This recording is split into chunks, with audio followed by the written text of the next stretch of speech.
Taken together, these recollections form something far more valuable than a collection of isolated memories. They offer a rare glimpse into the everyday reality of British schools during the decades when corporal punishment remained an accepted part of education. The stories come from different counties, different generations, and different types of schools. Some pupils attended village primary schools. Others remembered grammar schools, comprehensive schools, or independent schools. Each school developed its own traditions, and those traditions often reflected the personalities of the teachers who worked there.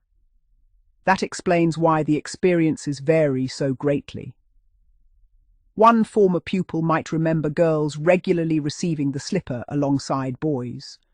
Another could pass through an entire school career without ever witnessing a girl receive physical punishment.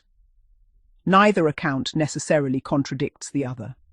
They simply describe different schools operating under different customs.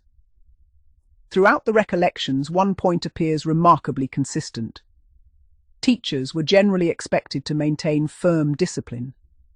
Parents often trusted schools to deal with misbehaviour, and pupils usually accepted that breaking the rules would carry consequences. Whether those consequences involved lines, detention, extra work, or corporal punishment depended largely upon the individual school. Many contributors reflected that at the time they thought little about it. Children rarely analysed educational policy. They simply learned the rules of their own school and adapted accordingly. Only many years later, when discussing childhood memories with others, did they discover how different another person's school experience could have been. That realization surprised many contributors. Some had assumed every school used the cane. Others believed girls were never punished physically until reading memories that suggested otherwise. For many, these discussions challenged long-held assumptions about what had been considered normal. The recollections also demonstrate the importance of individual teachers. Again and again, contributors remembered personalities rather than punishments. There was the calm teacher who rarely needed to raise their voice, the respected head teacher whose mere presence restored order, the deputy head who dealt with serious offences privately and without unnecessary fuss, the strict classroom teacher whose standards were known by every pupil long before anyone found themselves in trouble.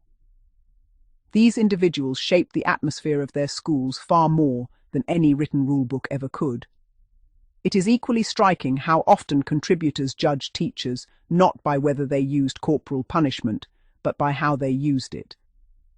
Teachers remembered most fondly were those regarded as fair, predictable, and consistent. Former pupils repeatedly emphasized that children accepted strict discipline far more readily when they believed it had been administered impartially. By contrast, punishment that appeared arbitrary, excessive, or linked to poor academic performance rather than deliberate misconduct attracted far greater criticism. Those distinctions remained vivid even after half a century. Looking back today, these recollections should not be read as arguments for or against the return of corporal punishment. Instead, they serve as historical testimony. They remind us that education has changed enormously within living memory. Practices once regarded as perfectly ordinary have disappeared. Ideas about discipline, children's welfare, and classroom management have evolved dramatically. Yet the memories themselves remain important. They preserve voices that might otherwise be lost. They remind us that history is rarely black and white. Most importantly, they show that behind every educational policy were real children, real teachers, and real classrooms, each leaving lasting impressions that survived long after the school bell rang for the final time. The debate surrounding corporal punishment may continue for years to come, but these recollections ensure that the experiences of those who lived through that era are not forgotten.